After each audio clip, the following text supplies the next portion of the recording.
Support for this morning's lecture comes from the Salina and Walter Bram Lectureship.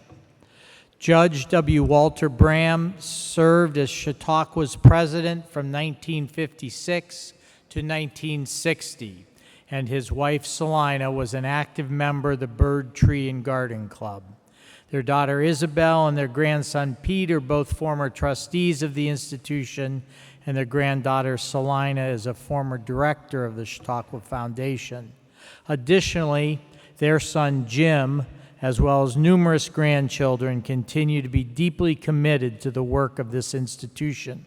Please join me in thanking the Bram family as we thank you and your families for your support of Chautauqua.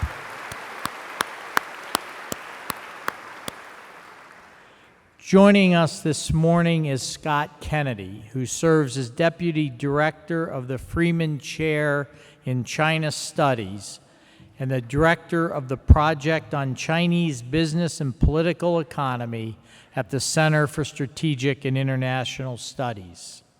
Dr. Kennedy is a leading authority on China's economic policy and its global economic relations. He has been traveling to China for almost 30 years and has interviewed thousands of officials, business executives, lawyers, and scholars.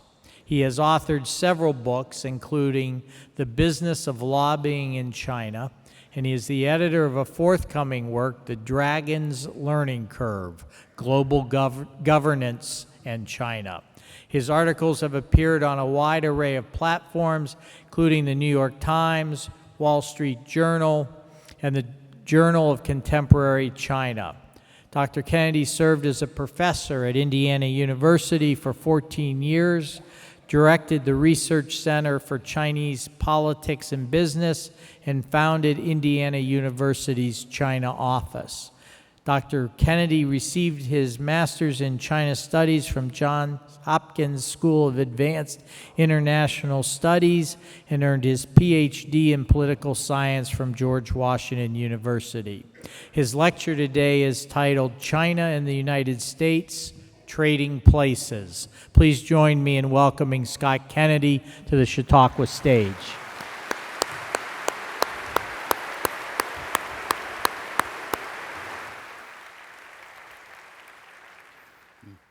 Good morning. Morning. Jeff, thank you for that very kind introduction. Also to the Chautauqua Institution for inviting me today to speak along with my other CSIS colleagues. It's my job to make sure that you come back to see the rest of them tomorrow, Thursday, and Friday. So there's a lot of pressure on me today to have that be successful. There's also pressure to make sure folks don't bail from the master class this afternoon. There's still some spots you mentioned. I'm going to be talking this afternoon about China's economy and its drive in technology innovation. That'll be the primary focus this afternoon. But if you want to bring all those questions that you have already with you, please feel free to do so. I'm going to explain the title of today's talk in a minute. I want to first give you a little background about myself and then talk about this strange relationship China and the United States have.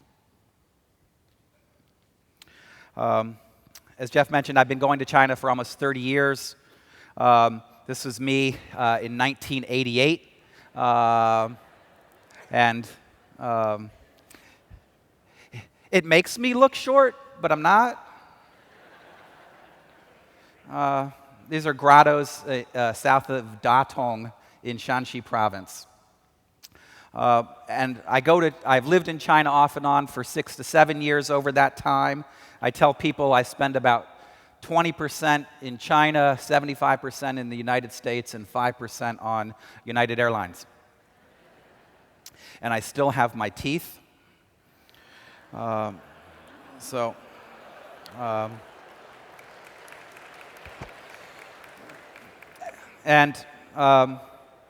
I said, I've been going back and forth for a long time here. This is just a few years ago. And you can see that they've upgraded in front of this carving, but you can tell that something is wrong with the lens on the camera for the more recent picture because it makes everything look wider. So I can't explain that. The goals of my trips when I go to China each time, even after all these years, is to be surprised. I like to meet officials, but I really prefer meeting business people, investors, engineers, lawyers, journalists, average folks who I wouldn't normally run into, even your occasional taxi driver, or now Uber driver in China.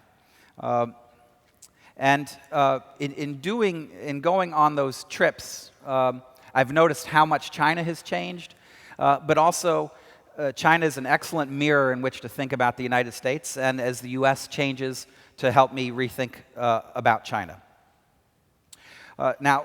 Today in Washington, D.C., which is my hometown, the U.S. and China are starting the Comprehensive Economic Dialogue. These are strategic talks between the leadership of both governments about our economic relationship and the role that we would like both countries to play in this world. And I think today is a good opportunity to step back. Although they're talking about stuff which is right in my sweet spot, and I ought to be right outside the meeting room, ready to answer questions from some reporter or brief some official, I feel much better being here so that we can sort of look more broadly at the relationship.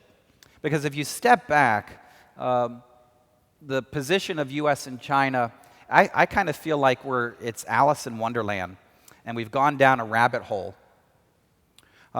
Or it's kind of like the movie Trading Places. You remember Eddie Murphy and Dan Aykroyd switching roles? You wouldn't expect in a China lecture Eddie Murphy to come up, but he's obviously an important China expert. So right now, China looks like the good story. It looks like the publicly spirited, responsible stakeholder. The U.S., maybe from the perspective of Washington, D.C., maybe not from Chautauqua, New York, looks like the provincial, self-absorbed rogue nation.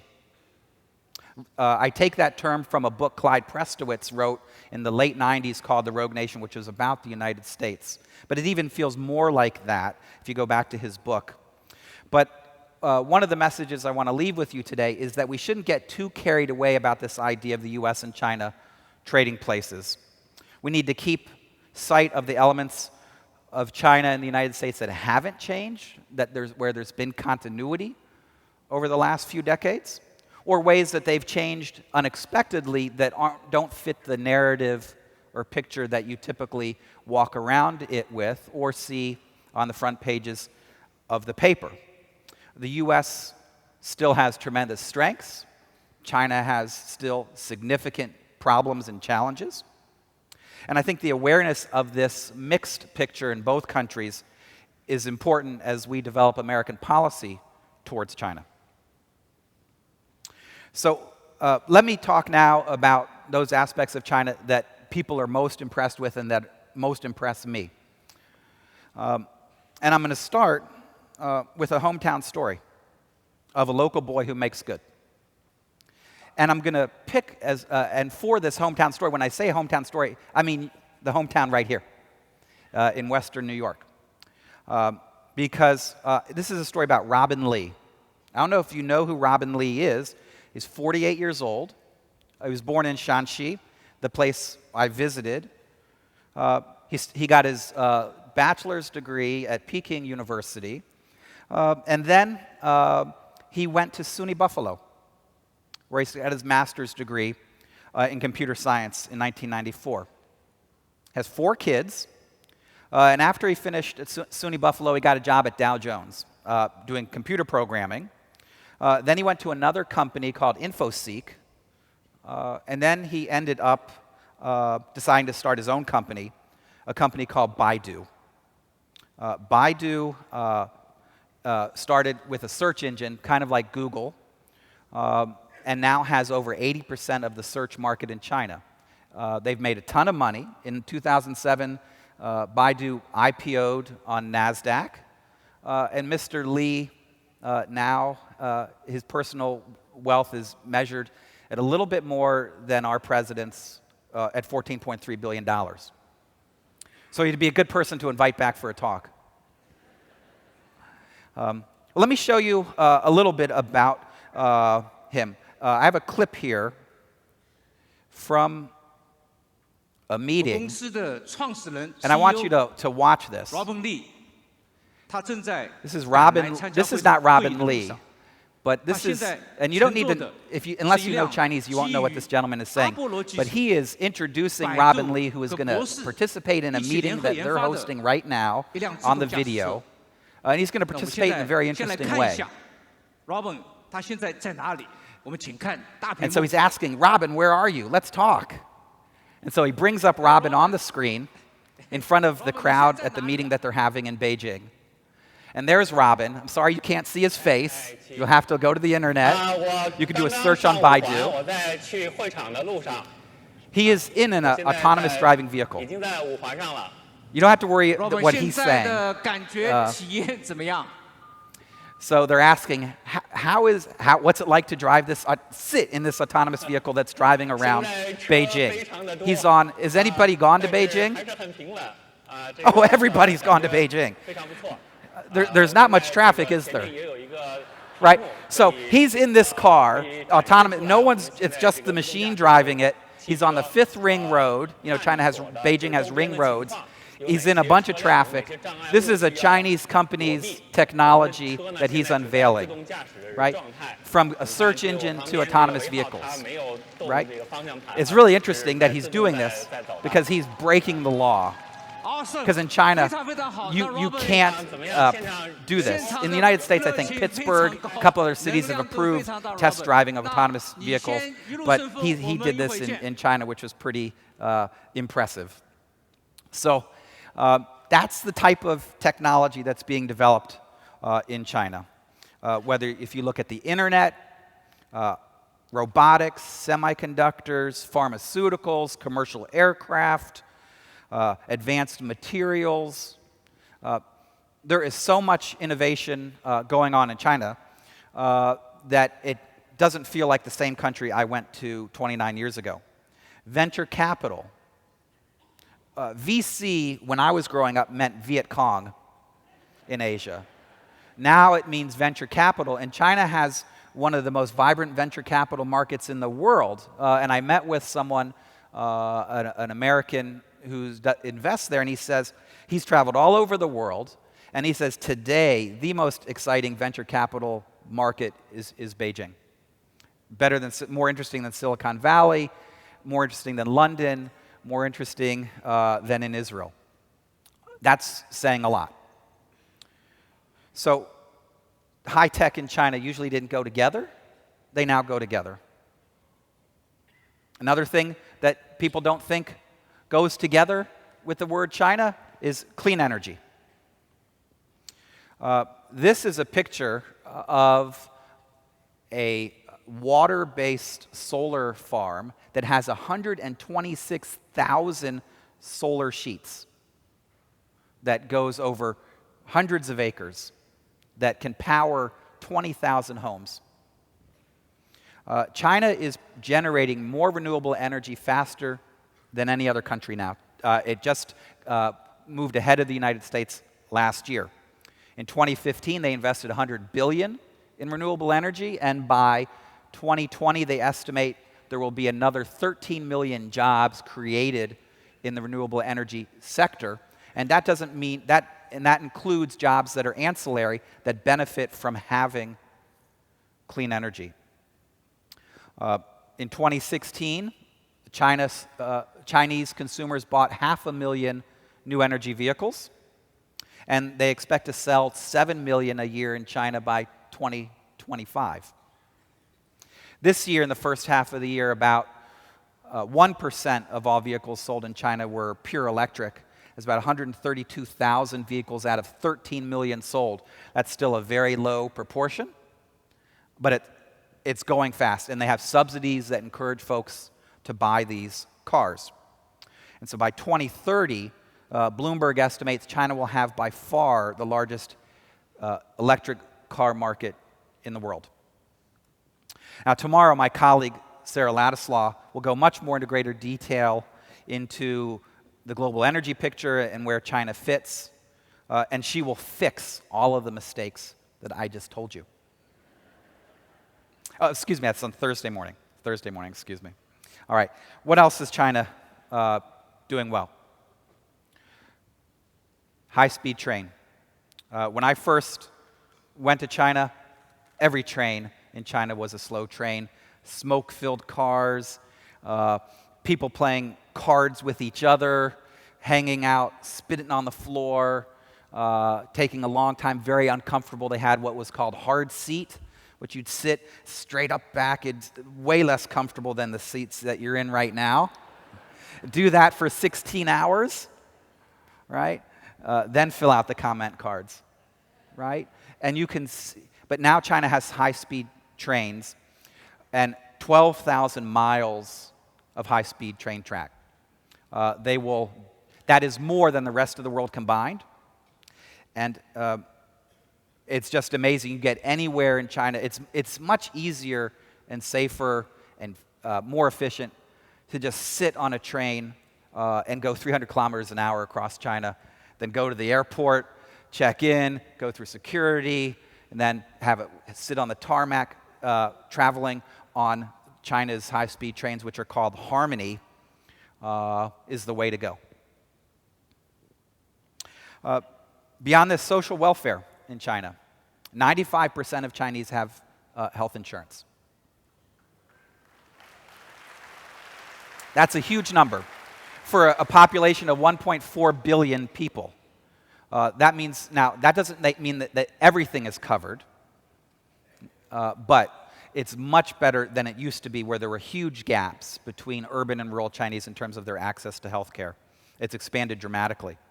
Healthcare spending in China is also only 5% of their economy. And we know what it is here. And if you don't, I'll come back to that in a minute.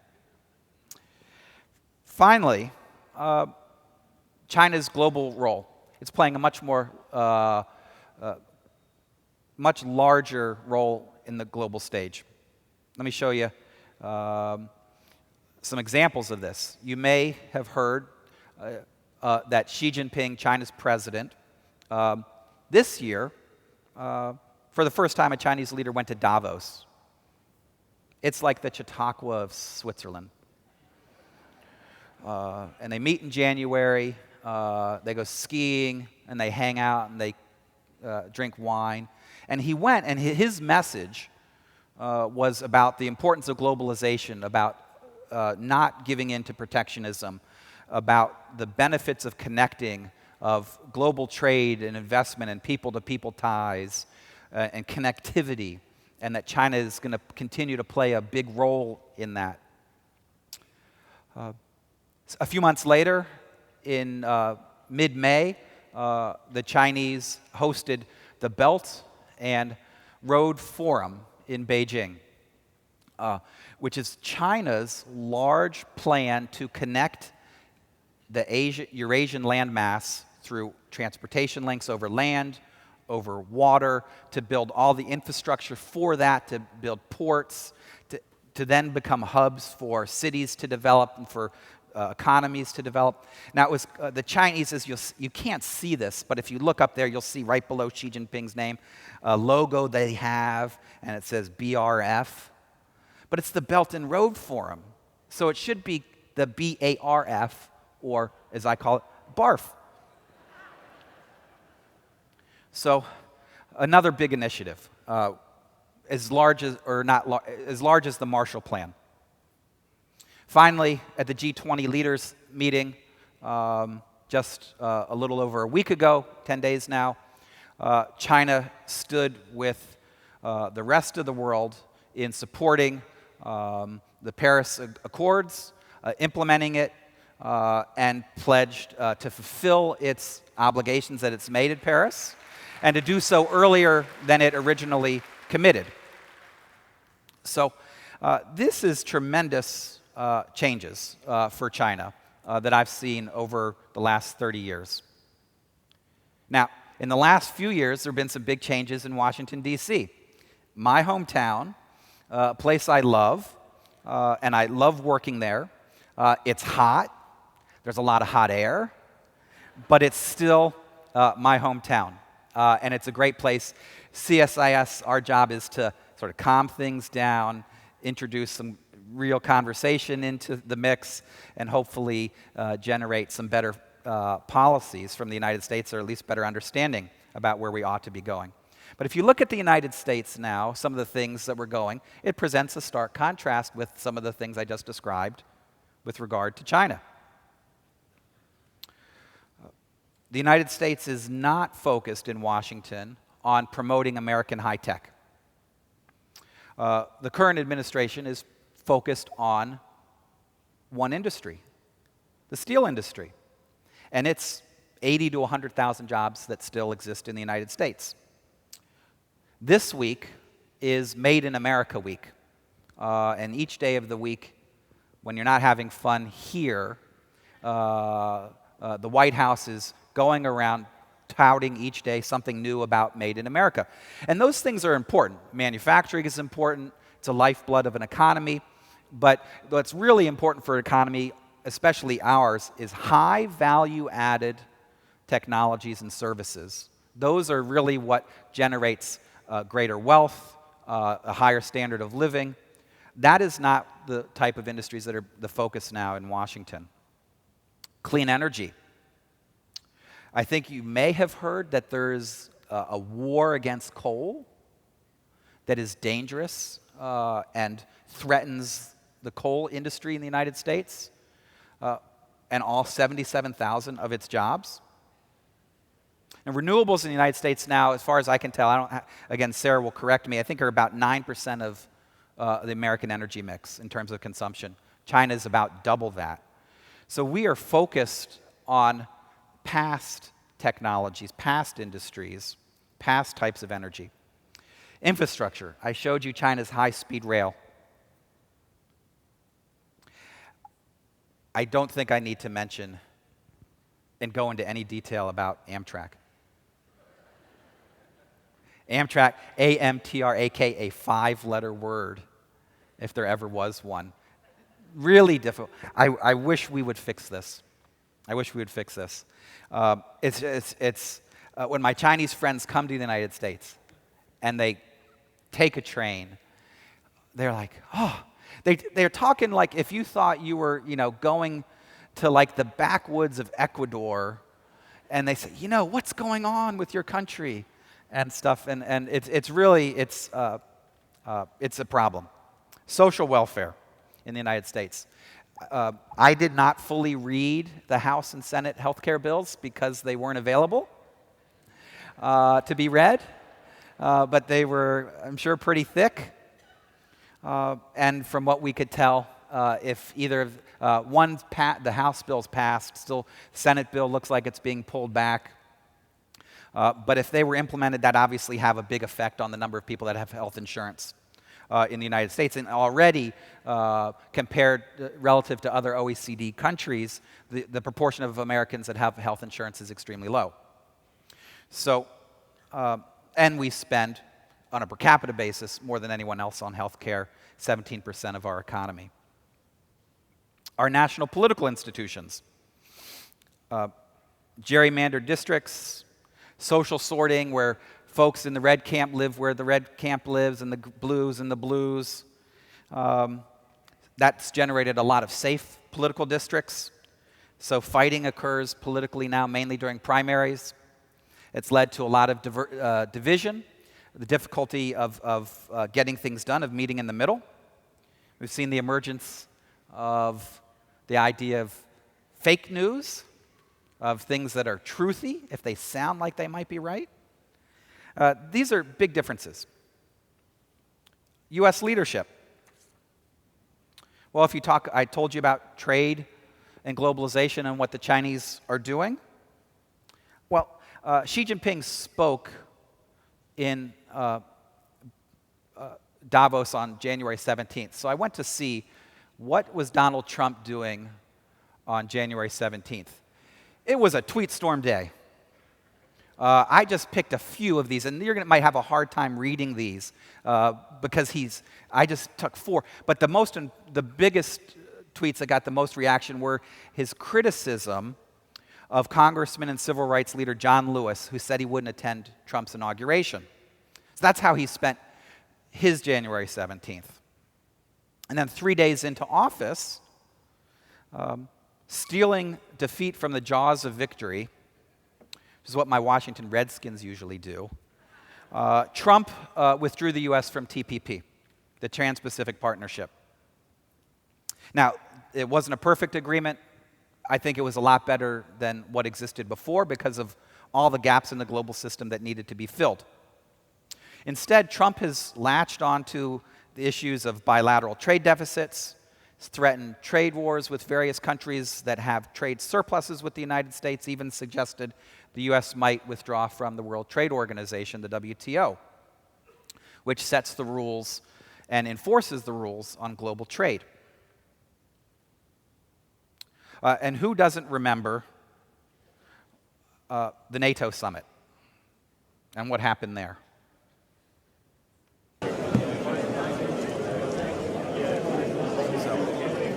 I'm trying to think.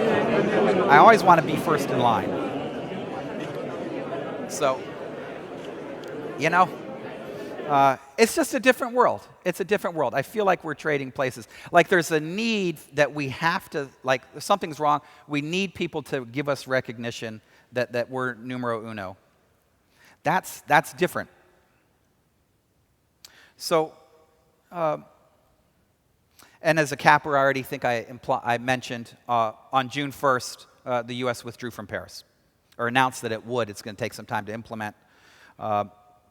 And as a result, at the G20 leadership meeting, the leaders' statement that they issued 10 days ago highlighted a stark division of views, 19 on one side, 1 on the other, about the Paris Accords. So this, to me, highlights something that I never expected when I was a China specialist, to see the direction China's going in. Obviously didn't expect all of that.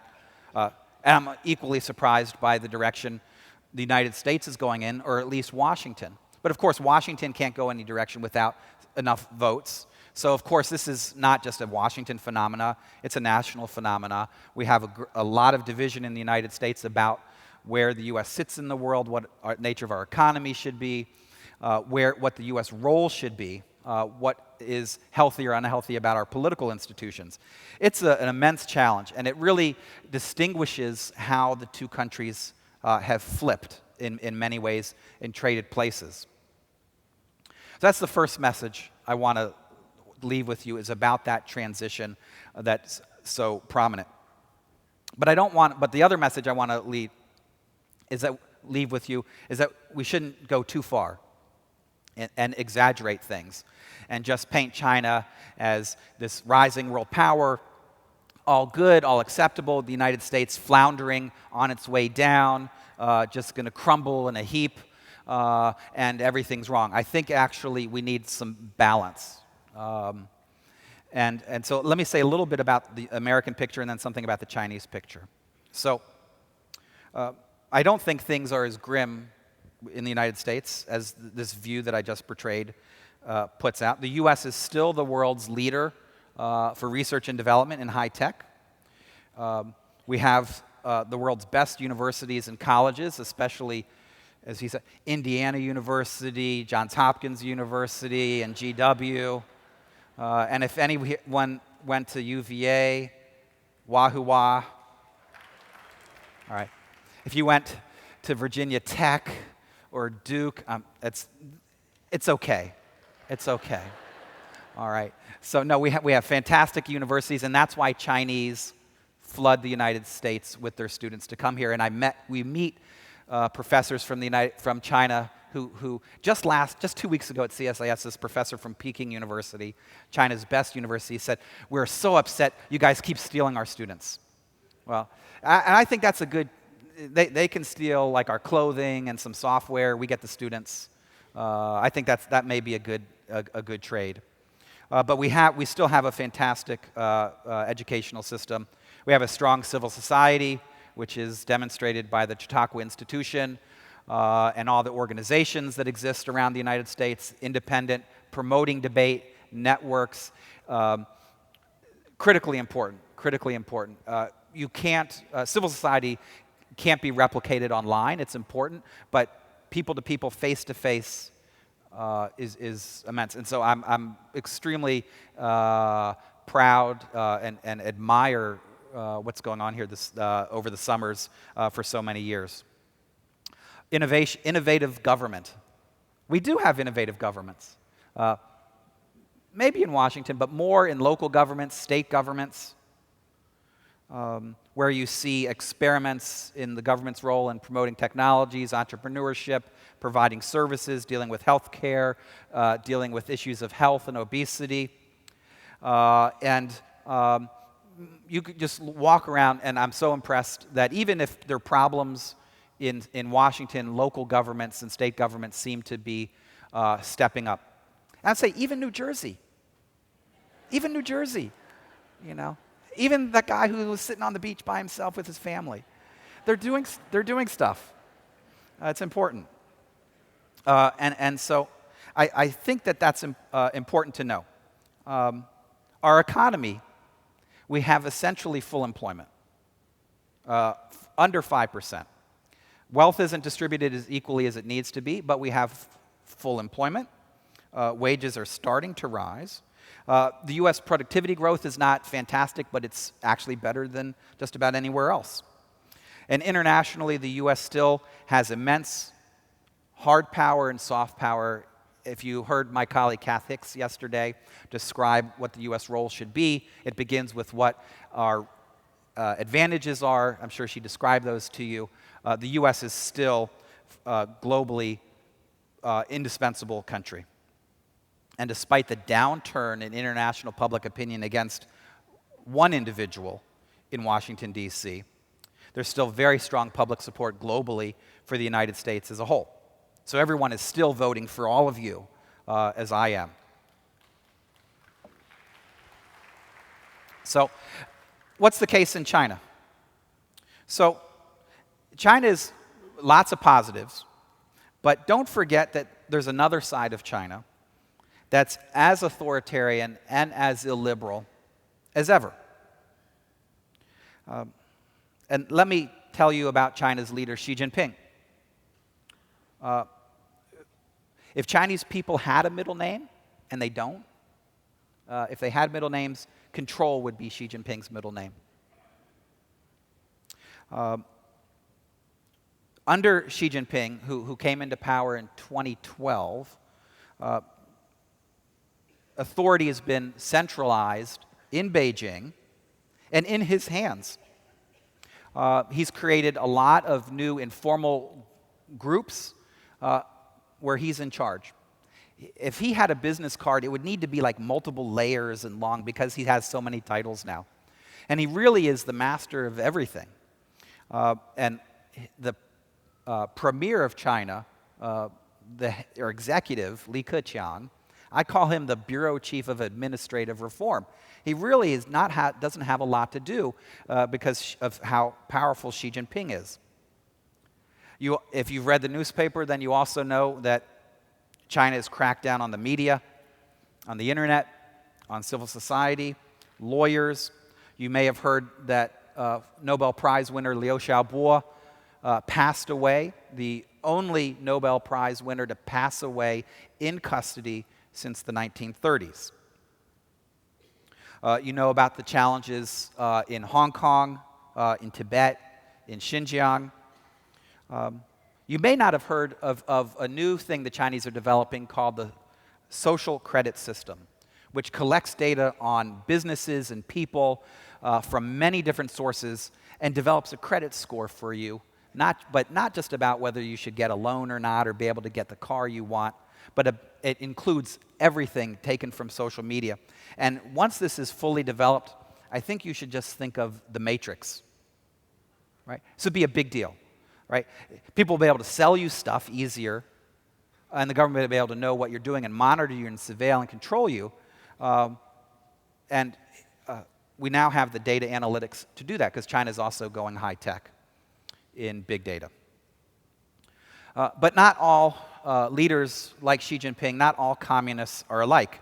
He's different from Deng Xiaoping, Jiang Zemin, and his predecessor Hu Jintao. And as you may know, China's in the midst of a transition. His 5-year term will end later this year in September, October. He's eligible to run for another term, although folks aren't going to be voting at the polls.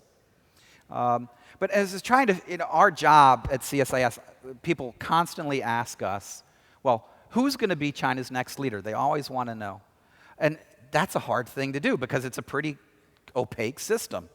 I mean, I can't even figure out who's going to win in the United States in an election, and I've got a lot more information. And I think most folks in Washington in the think tank world, pundits, were wrong. So I was thinking, well, let's go look at other countries with political systems similar to China to see if we could look for patterns that would help us understand who's going to be the next leader. So obviously, another country that's like China politically, Soviet Union, and now Russia. So I was looking at the leaders, and I was trying to figure out, what's the pattern here?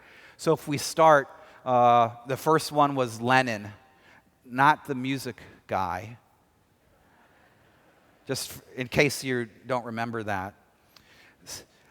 Stalin, Brezhnev. And so I was looking at all these people, and I was thinking, and then it came to me what the pattern is.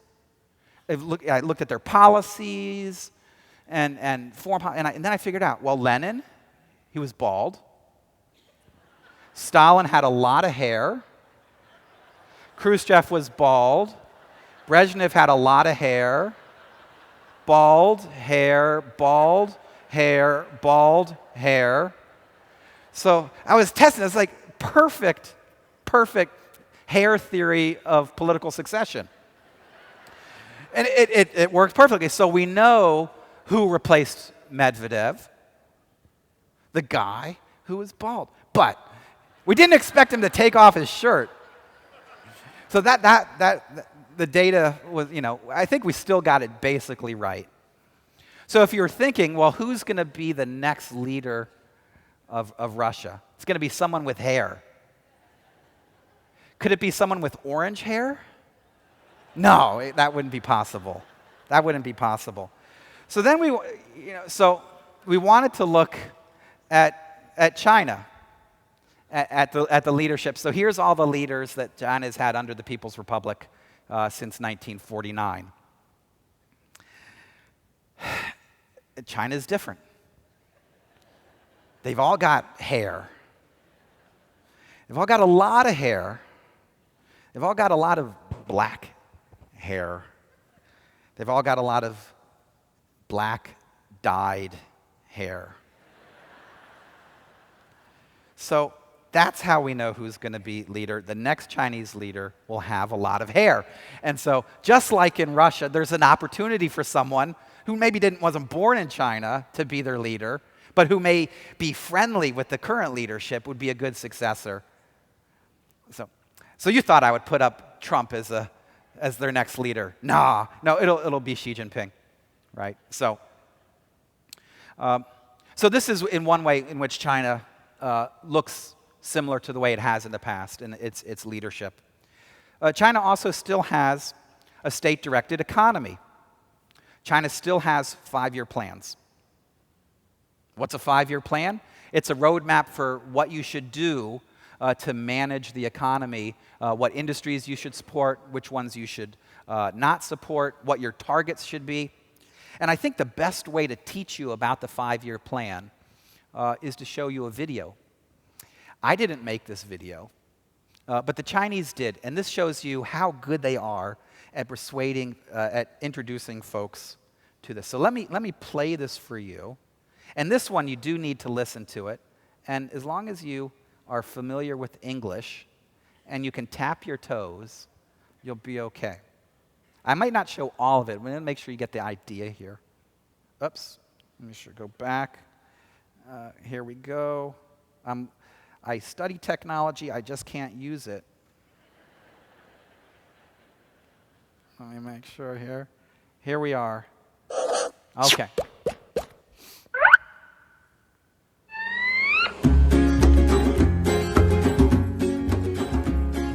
Hey, have you guys heard what's going on in China? President Xi Jinping's new style? Yes, and there's more. The Shisanu. The what? China's 13th five-year plan. Yeah, the Shisanu. Oh. Every 5 years in China, man, they make a new development plan. The time has come for number 13. Shisanu, that's what it means. It's a huge deal. Like how huge? Huge. Like China huge? Yeah, China huge. Oh, that's really big. Wanna know what China's gonna do? Let's pay attention to the Shisanu, the Shisanu, the Shisanu, This just sound what? the Shisanu. But who makes all the plans? There's government ministers and think tank minds and party leadership contributing fines. There's doctors, bankers, and farmers too, and even engineers who deal with poo. Ew, did I hear that right? Yeah, it's true. Chorus. If you wanna know what China's gonna do, let's pay attention to the Shisanu, the Shisanu, the Shisanu, The Shisanu what? the Shisanu. But how do they make all the plans? First there's research, views collected, then discussion and views projected. Reports get written and passed around. Then there's actually more research and more discussion and more research and more discussion. Like at every level. Over and over, like through hundreds of rounds. It's Okay, we got it. Hundreds of rounds. Oh my god. crazy, right? Okay, 1, 2, 3. If you wanna know what China's gonna do, let's pay attention to the Shisanu, the Shisanu, the Shisanu, The Shisan what? the Shisanu. But it's not over yet. When the plan comes out, the work's not done. In fact, it's really just begun. Because every province, county, city, too, have got to figure out what they're gonna do. Whoa. That's a lot to do. I know. Hey, what's it called again? The If you Shisanu. wanna know what China's gonna do, let's pay attention to the Shisanu, the Shisanu. Okay, I think you get it, don't you? All right, the Shirsan Wu. It wasn't pronounced that Shirsan means 13. Wu is 5. So the 13th five-year plan. So that just started last year. I thought they did a pretty good job putting that together. So that's better than anything I could say to summarize the plan, even though I wrote a really long report that's on the CSIS website about it. It's not as good. So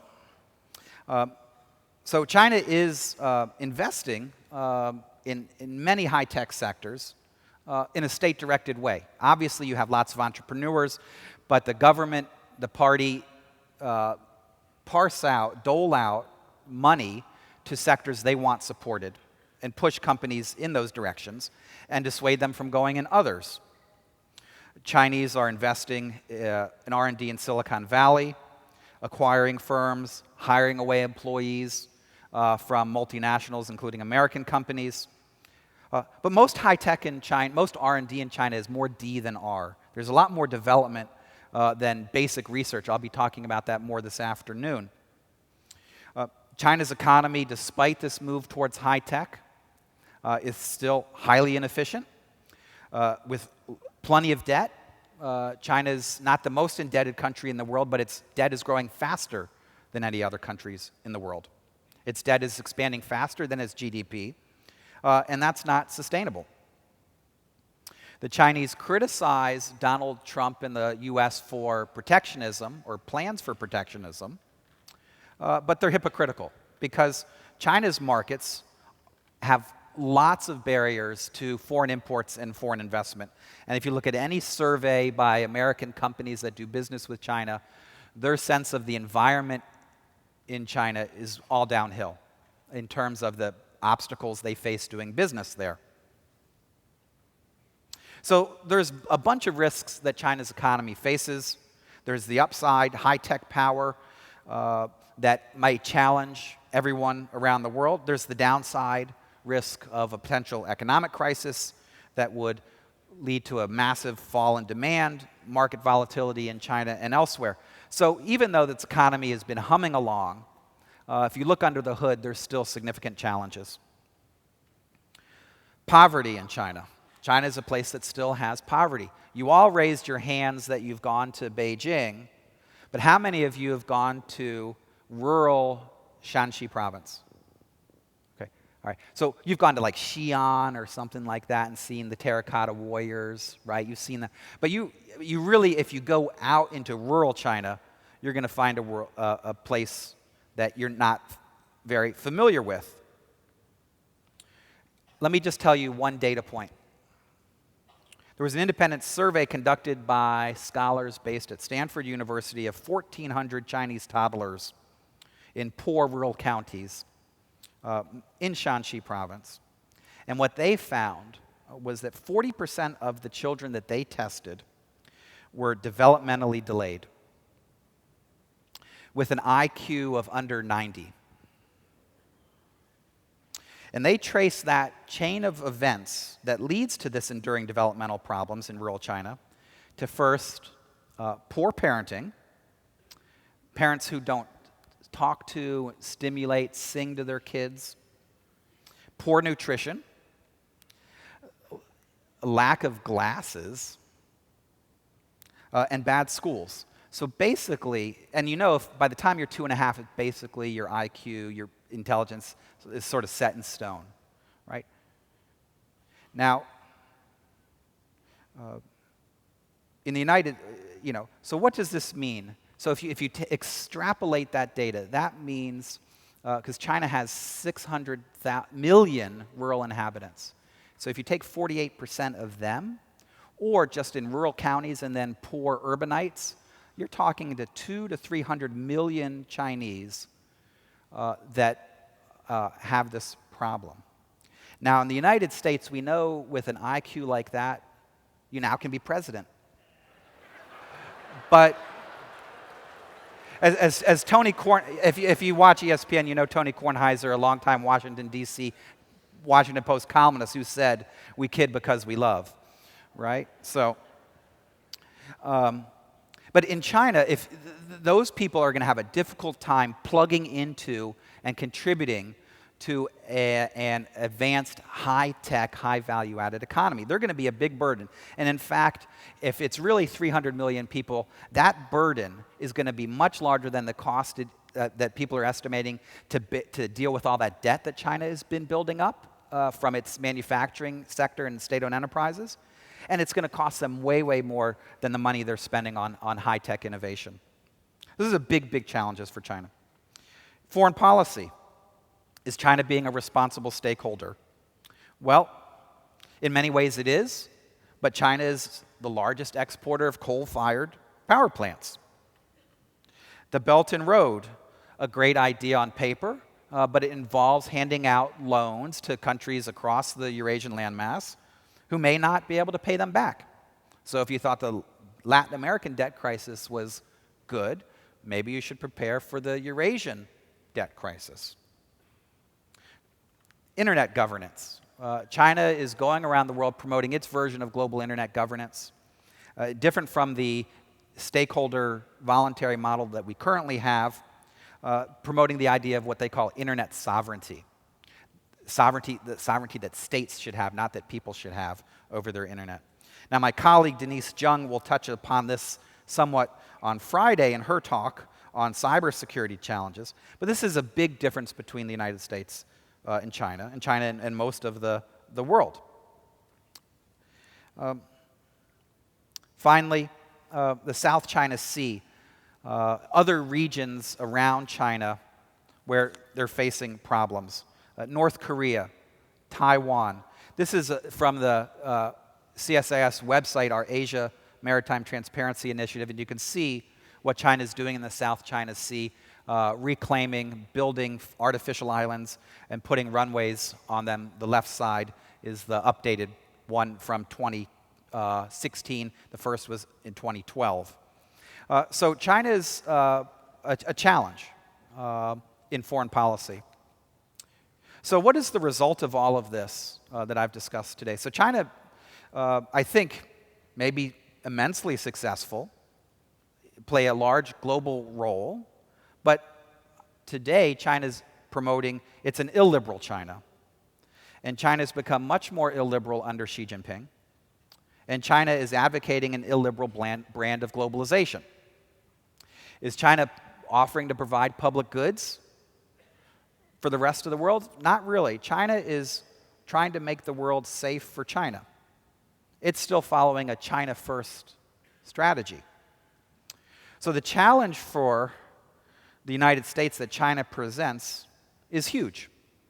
Now, it's different from the one the U.S. faces in the Middle East, which my colleague John Alterman will discuss tomorrow. China's challenge is not rooted in religion or a specific interpretation of religion or an outright opposition to modernity. Instead, China's challenge is secular. It's about China's power internationally and our power internationally, and the power of the state domestically. This is a less radical challenge than we face from the Middle East, but it's a contrast to the values of many Americans, including me. And China is much wealthier, much better governed, much more powerful than Al-Qaeda, ISIS, or any of their backers. So this is going to be an issue that we are going to be facing for a long time. During the Q&A, I'm happy to discuss potential options for how we might engage China and deal with these issues. But I want to save the policy discussion for the Q&A. What I'd like to do, though, is end by showing you another video, because I can't sing, but I know a lot of people who can.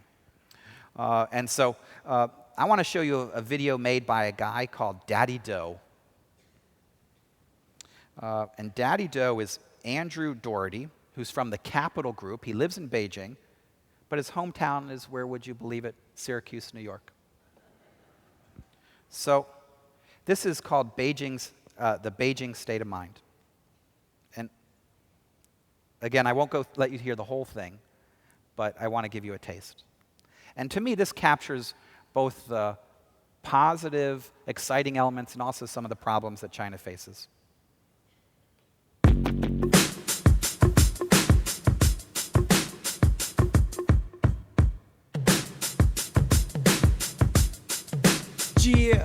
Years up at Beta, now I'm down in Guomao. I started as a student, but I run the show now. I'm a nouveau expat, living in the CBD, riding on my damn pink chair. Everybody stare at me, it ain't because I'm loud, why? Probably because I'm handsome, yeah, I'm the only pimp wearing seersucker pants and did my share of modeling, acting with Theo. I'm dropping mad tracks, I'll be hotter than J-Cho. I'm cruising down the Ho-Ha, people driving slow, I can't believe the traffic or the awful driving, so I hop onto the subway, the smelling ain't so lovely, but it's just too quiet, I don't mind getting cuddly. I say what up to G-Town, who can find an in crowd, but don't forget Jabba when he gon' change his hairstyle. But boys be chillin' over there, drunk not high. When I get the invite, then I know that I'm arriving. Beijing, comic jungle where dreams are made of. There's nothing you can't do.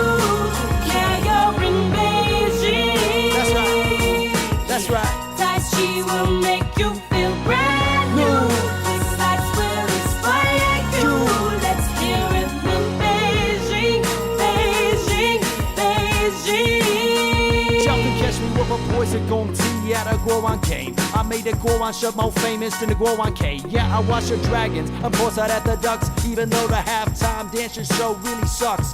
But that ain't important, that ain't why I came here. I came for the history, like the Tiananmen Square, Forbidden City. The Hutong's always gritty, 10 tonners hopping dancing like P. Diddy.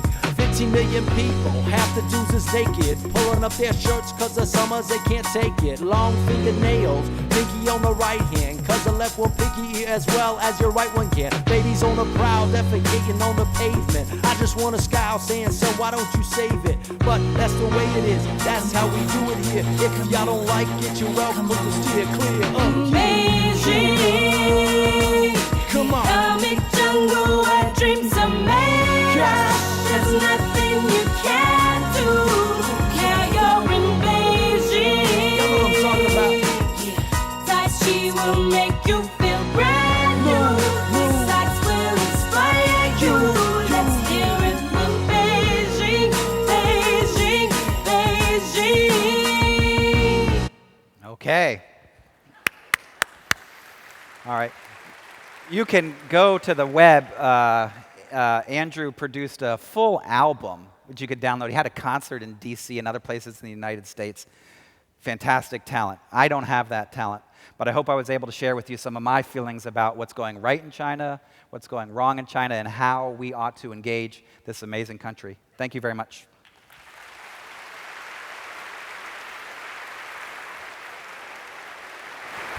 Oh, we'll stay there? Okay. All right.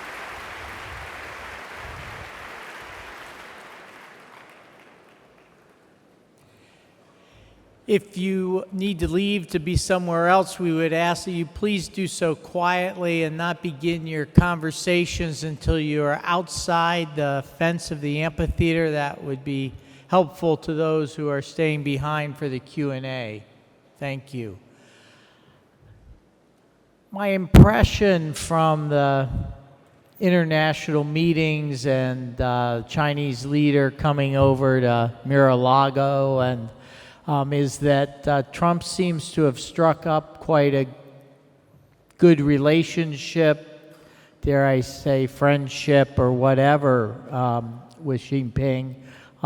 Could you comment on what you see going on between the two of them? Sure.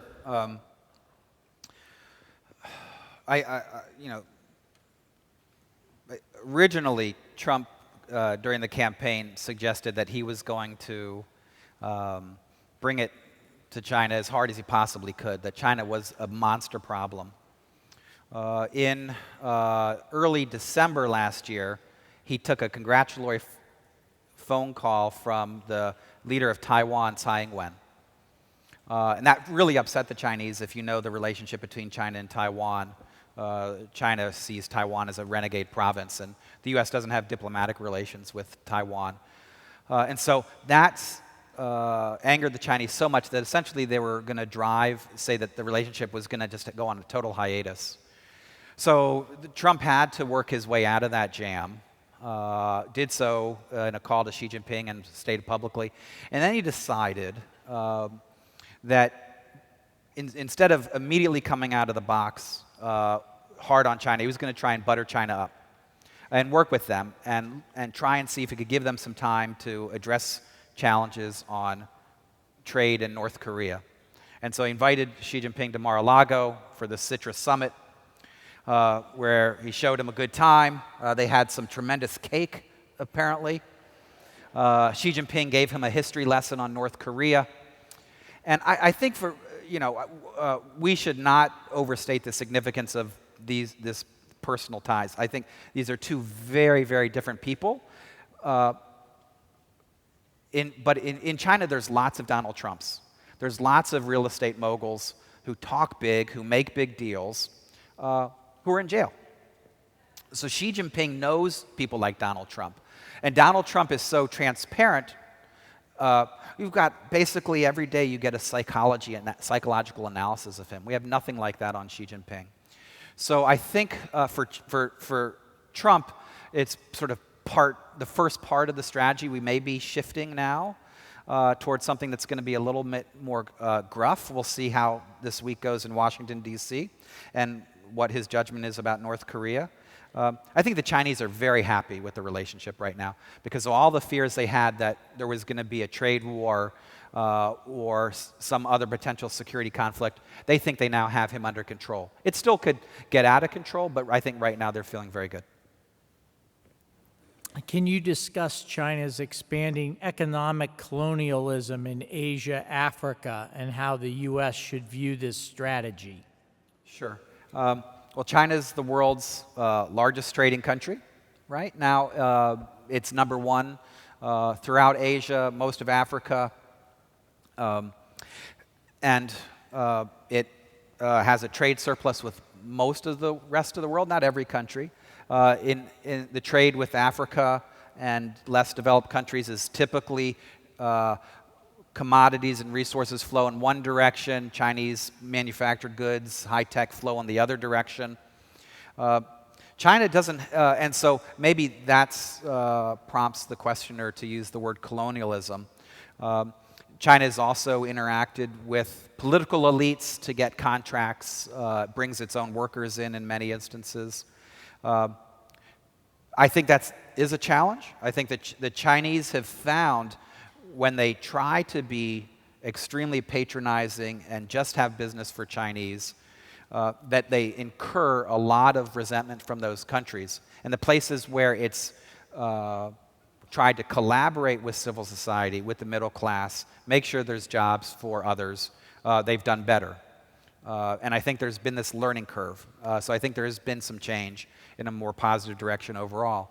I think the challenge with this new Belt and Road Initiative is, will it be like the old school approach, which the question used the term colonialism, or will it be a more equal, even-handed relationship between China and these countries? We will have to wait and see. China is getting a lot of advice. There's a lot of advertising about the Belt and Road. Folks in Washington at CSIS, other think tanks, capitals around the world, are watching each of these loans that the Chinese give out, either from their own developmental banks or through new institutions like the Asian Infrastructure Investment Bank. I do think it's a challenge for these countries, especially those that themselves don't have good political institutions. So it's partly what China's doing. It's partly trying to make sure that these countries have the wherewithal to engage China effectively. Can you comment? I have several questions on the restriction on human rights, the possibility of political unrest, and is that likely, and also is there change really going on in terms of the ability of citizens to have some political freedom? I think that the short answer is no. All right. Obviously, personal space for Chinese is much larger, from the countryside to the cities, all across the country. You can choose what you're going to study, what kind of job you're going to have, who you marry, who you don't marry. Adults can practice religion in a constrained way, but more than in the past. You can participate in social network groups online, in localities. There is philanthropy, but there is still a clear demarcation between safe space and non-safe space and political space. Any type of comments about the political leadership, about the Communist Party, trying to indicate, take any stance on Chinese sovereignty issues, those are areas out of bounds, and you are met with force immediately. There is in that safer space, that it isn't as politically sensitive, again, for your private life, and also there's business lobbying. I wrote a book about that. But it all has to work within the confines. As soon as you get to that edge, you bump up against it, and it bumps back very hard still. Do you see the possibility of political unrest expanding?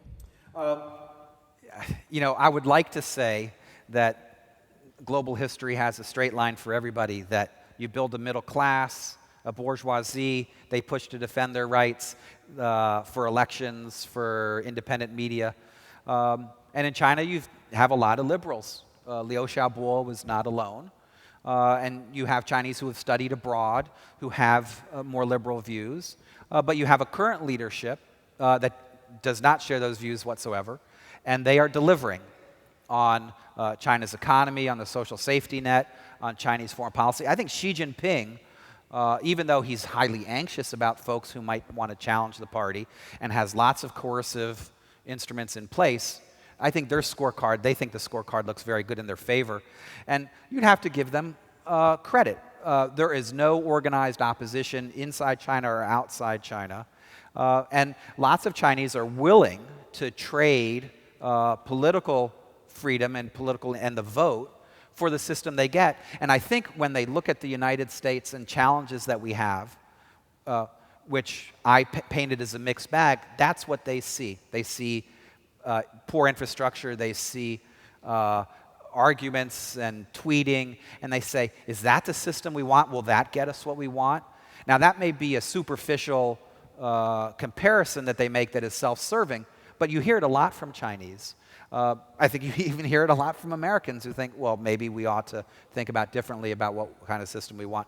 So I think the Chinese may break the mold in their ability to withstand these types of political pressures because they're arguing that there's another model.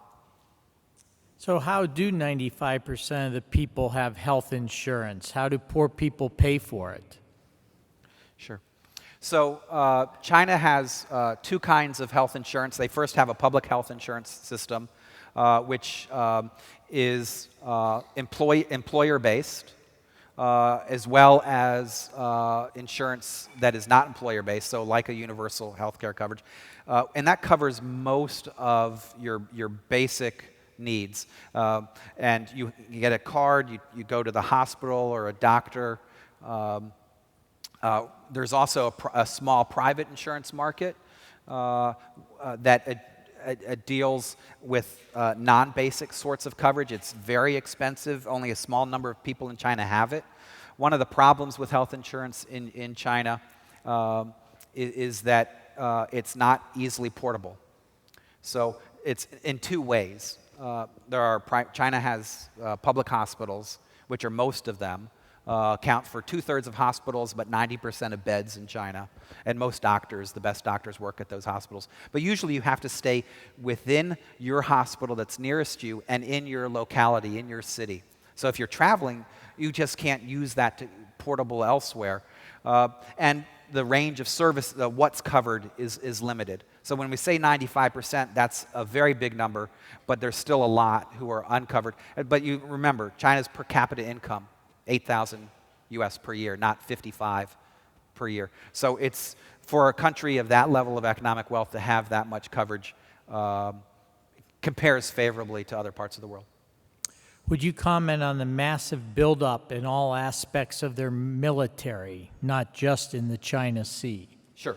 Well, China is trying to be a global military power. It looks at the United States, and it sees what it takes to be a large military power. China has reduced the size of the number of people in its armed forces, but it has gotten much more high-tech on land, air, and sea, and in space. It has totally reformed and shaken up its military in terms of how they are governed internally, regionally. China's building a blue water navy. 2 aircraft carriers now, will have more. China just opened a military base in Djibouti. It will, as its economic interests expand, it will expand. Currently, the United States and China really only on security issues bump up in the most severe way around China's periphery. But it could expand elsewhere. China's doing a lot, is very interested in the Arctic. So we are developing various ways to engage the military, and it's surprising, despite a lot of the tensions that we hear, the military-to-military dialogue between the United States and China is actually pretty strong, and that's really important because we have shared interests. Neither of us wants North Korea to get out of control. And so I actually think on that front, we are doing a very good job of talking to each other, signaling to each other to make sure there's no unintended consequences. U.S. intelligence reports China hacked United States systems and stole ID info of 50 million citizens. Why are we focused only on Russia cyber attacks? Sure. That's a very good question. And Denise Jung on Friday is going to give you the best answer for that. But as a short answer, is that if you grade different countries' abilities in cyber espionage, cyber warfare, 0 being they stink, like me, I can't do anything, to 10 being super powerful, super willing to take any type of risk, Russia's like a 9.5. China's about a 6, right? China's can do a lot of things, but they can't do as much as Russia. They're not as technologically sophisticated, and there's some things that they will do and won't do. Obviously, they do standard intelligence gathering over the internet. They break into companies, try and steal companies' secrets. the Office of Personnel Management hack by the Chinese to get those files. But they're not doing cyber warfare. They're not meddling in our elections yet. So they have the ability, potentially, but China's integration in the global economy, the business ties with us, their sense that a lot of the status quo is something they want to protect. If they did what Russia did, there ought to be the type of even worse sanctions than we've placed on Russia. I think we haven't gone nearly far enough. And so China is, I think that's a constraint on China from going further. I want to ask this one. It's from an international student from Hong Kong. How important is Hong Kong to China, in your opinion? Does the city have any leverage, any role to play in fighting for civic liberties in China? What do you see happening in the questioner says in 30 years? That may be a little tough to predict. That's going to be a little hard, but I'll try. Because when we get to 30 years, that'll be the time for the 50-year handback. Or the change. So for those of you, I mean, people are familiar with Hong Kong. I first went there in 1990. I mean, going back, it's an amazing place. It's the one place that British ruled until 1997, when the British returned Hong Kong to Chinese sovereignty. China implemented what was called the one country, two systems approach to governing Hong Kong, which is China will keep its socialist system, Hong Kong, its capitalist system, its civil liberties, and also gradually allow Hong Kong to introduce direct democracy. Because Hong Kong actually never had direct elections under the British, but it's introduced them. Really, that one country, two systems approach, after 20 years, they just 2 weeks ago had the 20th anniversary of that reversion to Chinese rule. China has got a much larger presence in Hong Kong, and there's growing constraints on the media. Hong Kong's local culture has been changed. In Hong Kong, people typically in their homes speak Cantonese. Rest of China, mostly Mandarin, and Cantonese is out of favor. There's a really good movie, if you go see a movie called 10 Years, which is about what Hong Kong could be like 10 years from 2015 and 2025. It's not an easy movie to watch. It's an artsy movie, but it's, I think, very instructive. I'm still optimistic about Hong Kong. I think all of the challenges we saw in 2014 and 15 with the umbrella movement, the protests, the vigils every June 4th, to me, the civil society, the protest, that's part of Hong Kong's spirit. That only exists because of the rule of law. I think the Chinese will need to find some way to allow that to continue beyond 2047, when the one country, two systems formula is supposed to come to an end. Most Chinese elsewhere are familiar with democracy, political institutions. They know what's going on in Hong Kong. They know that they don't have a bite at that apple. And so whatever happens in Hong Kong, I don't think is a demonstration effect for mobilizing political activists in the rest of China. I have a number of terrific questions up here. I'm going to have to direct you to the master class. We're out of time. Okay. Ladies and gentlemen, please join me in thanking Scott Kennedy. Thank you very much.